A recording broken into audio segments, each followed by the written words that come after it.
The government is once again open, but the clock is already ticking with fewer than 3 weeks until another government funding deadline.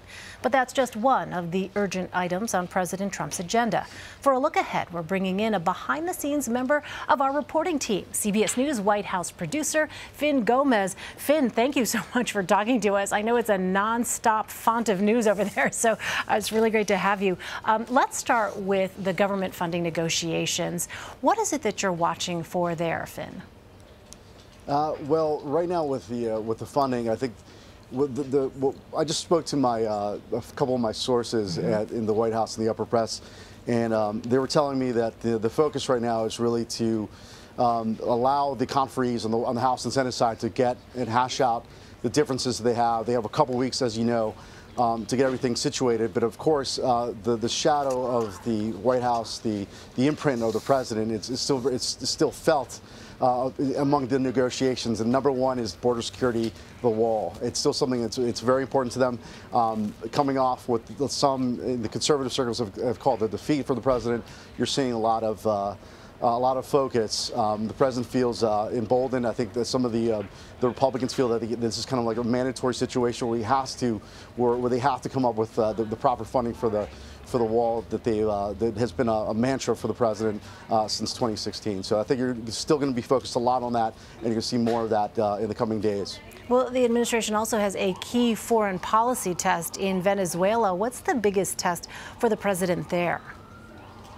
Well, Venezuela has become, if you look at some of the criticism that he's received recently, Venezuela has become something of a highlight for this administration in terms of foreign policy. You see like global support for Venezuela, for this policy this initiative that the president and this administration has started. Today, of course, there's been news with economic sanctions against a state-run oil company in Venezuela that John Bolton, the national security advisor, said could cost up to like $7 billion against the Maduro regime. So there's been a lot of focus on that. I actually spoke to some of the opposition leaders over the weekend in Miami, some of the ones in exile in Miami, and they told me that right now the sentiment among opposition leaders is they feel a sense of being emboldened by the recent events that have occurred, and they feel that there's been some sort of basically momentum in their direction, and honestly, they feel that this is really something that a positive outcome from this administration. Interesting. Yeah, we're going to continue to watch that, of course, very closely. Finn, you were in Singapore for the first meeting between President Trump and North Korean leader Kim Jong-un. Can't even imagine what that must have been like. But now we're expecting details soon on the second meeting. What are you watching there? Yes, absolutely. Singapore was actually a fantastic city, for the record. It's beautiful. Yes, I've been lucky enough to go. Yeah. LA was gorgeous. The food was outstanding as well. But it is also, yes, the focus now, after the shutdown crisis has kind of been, well, put on pause for at least a couple weeks, what this administration, the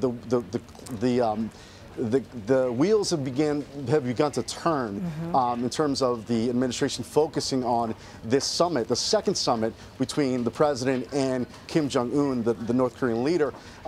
Still, the location has yet to be set officially. But we spoke to our White House leader, myself.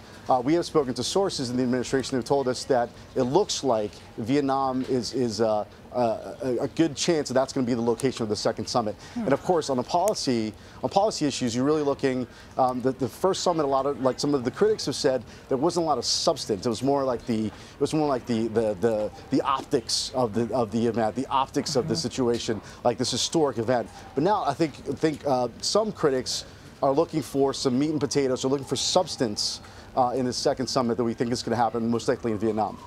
All right, CBS News White House producer Finn Gomez. Finn, we are huge fans of your many White House notes on all things dealing with the Trump administration. I'm a huge fan of yours. All right, the indefatigable Finn Gomez. Thank you so much, Finn. Thank you.